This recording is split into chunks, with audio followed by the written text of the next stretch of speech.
Hello दोस्तों, कैसे हैं आप। आज की कहानी का नाम है अकड़। विनोद ने जैसे ही शादी के घर में कदम रखा, उसकी नज़र अपनी पत्नी वैशाली पर गई, जो बनारसी साड़ी में गजब लग रही थी। आज वो उसे 10 साल बाद देख रहा था। विनोद के साथ आया उसका 12 वर्षीय बेटा दौड़कर मम्मी के आंचल में समा गया। अजीब बात थी, विनोद अपने साले के लड़की की शादी में आया हुआ था, जबकि उसने पत्नी से 9 साल पहले ही रिश्ता तोड़ दिया था। 9 साल से दोनों बिना डिवोर्स के अलग रह रहे थे। वो जानता था कि वैशाली से मुलाकात तो ज़रूर होगी, इसलिए वो सोच कर आया था जब भी वो नज़र आएगी वो उसे इग्नोर कर देगा। इसलिए वो वैशाली को नज़रअंदाज करके आगे बढ़ गया। कुछ ही दूर चला था कि सामने से उसकी 11 साल की बेटी पलक उसके सामने आ गई। पापा कहते हुए वो विनोद के गले से झूल गई। विनोद भी बेटी का पर प्यार लुटाने लगा। दोनों एक ही शहर में रहते थे, फिर भी आपस में नहीं मिलते थे। जब भी बच्चों से मिलना होता था तब उसके स्कूल में जाकर मिल आते थे। दोनों ने रिश्ते को पूरी तरह निचोड़ कर फेंक दिया था। विनोद बिजनेसमैन था, अच्छा खासा कमा रहा था, मगर उसका वैवाहिक जीवन तहस नहस हो चुका था। वैशाली एक सरकारी बैंक में मैनेजर के पद पर कार्यरत थी। दोनों में रिश्ते के टूटने का प्रमुख कारण वैशाली का नौकरी करना था।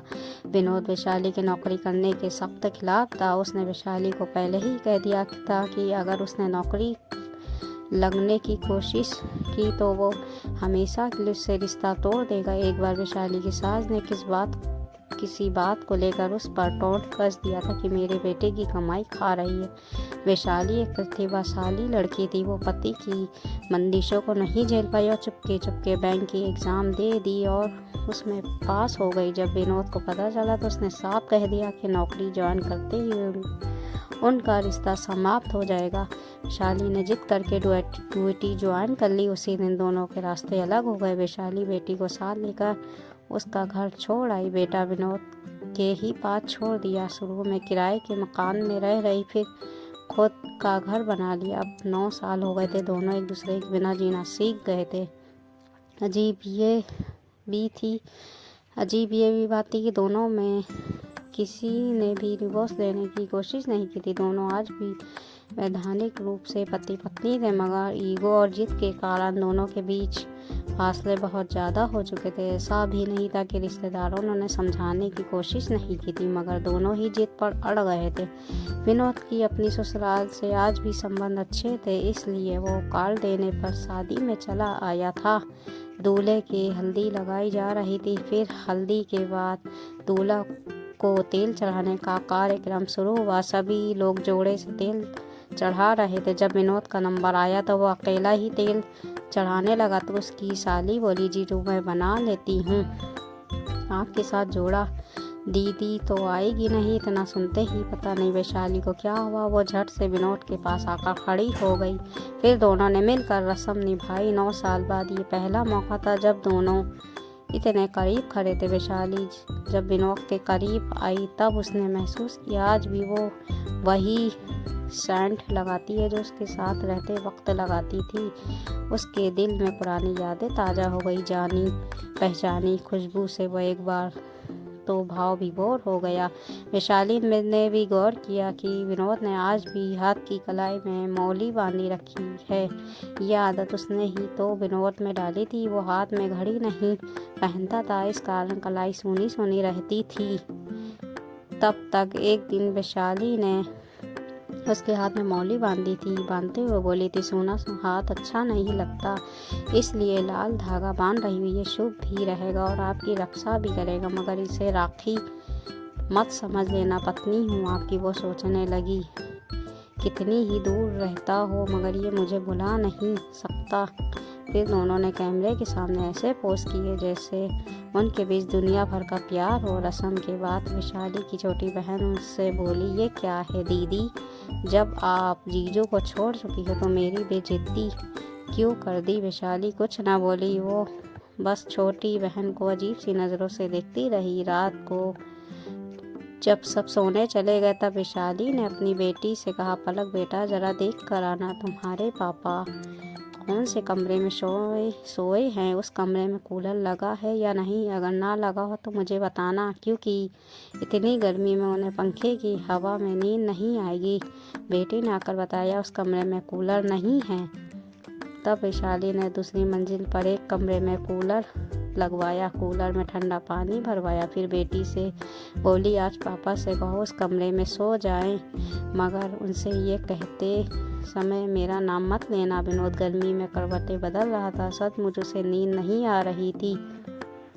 एसी में सोता था, पंखे की हवा में कैसे नींद आती। जब बेटी ने उसे दूसरे कमरे में जाने के लिए कहा तो उसने पूछ लिया कि ये बात तुम्हें किसने कही। पलक बच्ची थी, उसने बता दिया कि मम्मी ने आपके लिए उस कमरे में कूलर लगवाया है। विनोद को ये जानकर अंदर ही अंदर एक खुशी का अनुभव हुआ। वो सोचने लगा कि वैशाली को आज भी उसकी फिक्र है। मैं ही जिद्दी और खड़ूस हूँ। वो एक खुददार औरत है। मुझे उस पर नौकरी ना करने की बंदिश नहीं लगानी चाहिए थी। सबको अपने हिसाब से जीने का हक है। सोचते हुए दूसरी मंजिल वाले उस कमरे में आ गया। रात में 12 बजे के आसपास वैशाली का मन किया कि एक बार उसे देख आए। उसे नींद आई कि नहीं, बरसों बाद मेरे मैके में आया है, इसलिए पति ना सही मेहमान तो है। वो चुपके से उस कमरे के पास पहुंची जिसमें विनोद सोया हुआ था। वही कमरा था जिसमें वो बरसों पहले दोनों साथ में ठहरा करते थे। उस कमरे से भी बहुत सारी यादें जुड़ी थी। वैशाली खिड़की के पास आई। गर्मी के कारण सारी खिड़कियां खुली हुई थी। विनोद हमेशा लाइट जला कर ही सोता था। आज भी बल्ब जल रहा था। वो पजामे और बनियान में सो रहा था। उसकी चौड़ी छाती बनियान से बाहर झांक रही थी। ये देखकर वैशाली की आंखों से आंसू निकल पड़े।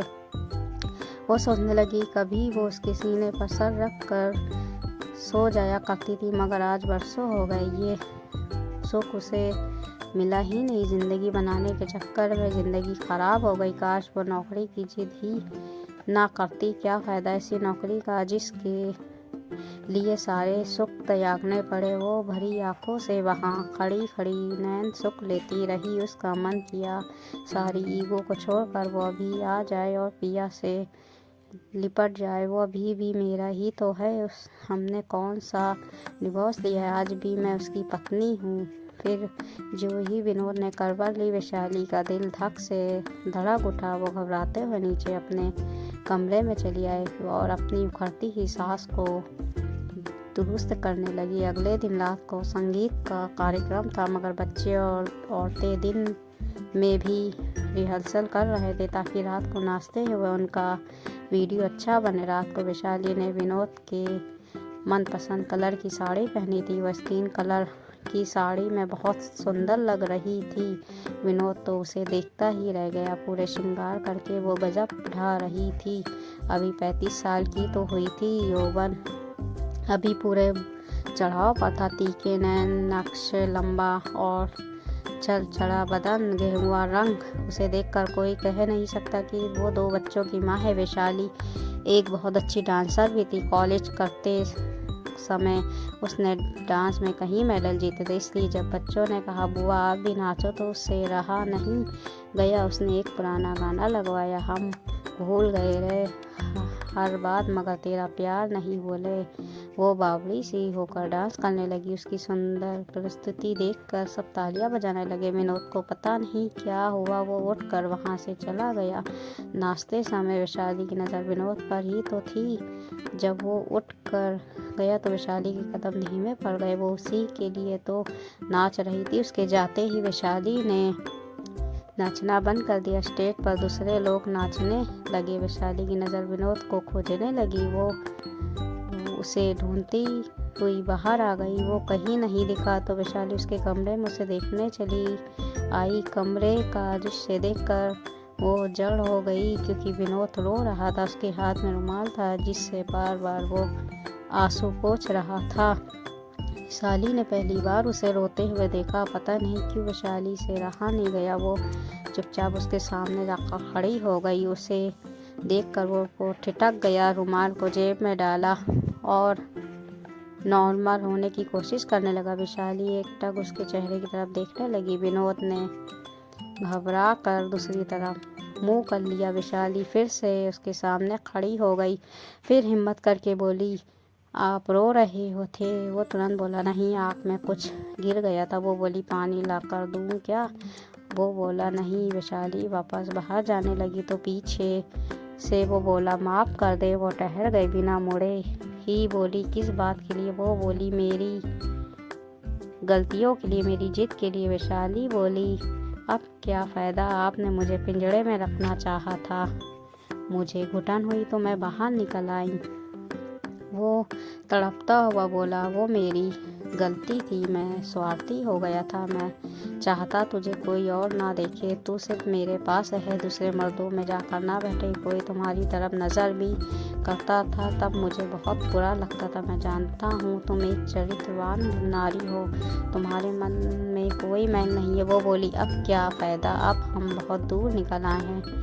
वो उसके सामने आकर खड़ा हो गया, फिर कान पकड़कर उसके सामने बैठ गया और बोला, तुम लौट आओ प्लीज़। उसे इस तरह मिन्नतें करते देख वैशाली को बहुत सुख मिला, मगर वो औरत ही क्या जो नखरे ना दिखाए। वो बोली, अब मुझे आपके बिना जीना आ गया, इसलिए मुझे भूल जाओ, कहकर वो कमरे से बाहर जाने लगी तो विनोद ने लपक कर उसका हाथ पकड़ लिया। बरसों बाद पिया का स्पर्श पाकर उसका दिल धक धक करने लगा। वो कमज़ोर आवाज़ में बोली, मेरा हाथ छोड़ो, मुझे जाने दो।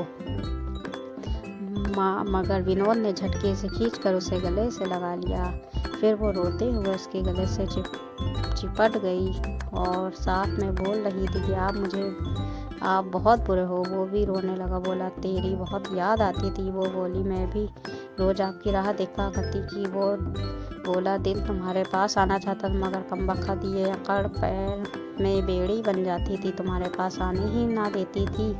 वो बोली, जवानी के 9 साल खा गई आपकी अकड़। अब वो उसे बाजू में जकड़ता हुआ बोला, अब कभी सकड़ को पास भी नहीं आने दूंगा। बहुत देर बाद समझ में आया पति पत्नी के रिश्ते में अकड़ का क्या काम। ये रिश्ता तो कुछ देर रूठ कर तुरंत मनाने का। वैशाली का शरीर काँप रहा था। वो बोली, अब कभी मुझे खुद से दूर मत करना। वो बोला, तो साथ छूटेगी तभी हाथ छूटेगा। ये स्टोरी को लेकर आपकी क्या राय है, कमेंट करके ज़रूर बताइएगा। कहानी अच्छी लगी हो तो कहानी को लाइक करें, सब्सक्राइब करें। ऐसी ही मज़ेदार कहानी सुनने के लिए सहाना हिंदी कहानियाँ को सब्सक्राइब करें और दुआओं में याद रखें। मिलते हैं अगली हिंदी कहानियों के साथ। तब तक के अपना ख्याल रखिएगा। अल्लाह हाफ़िज़।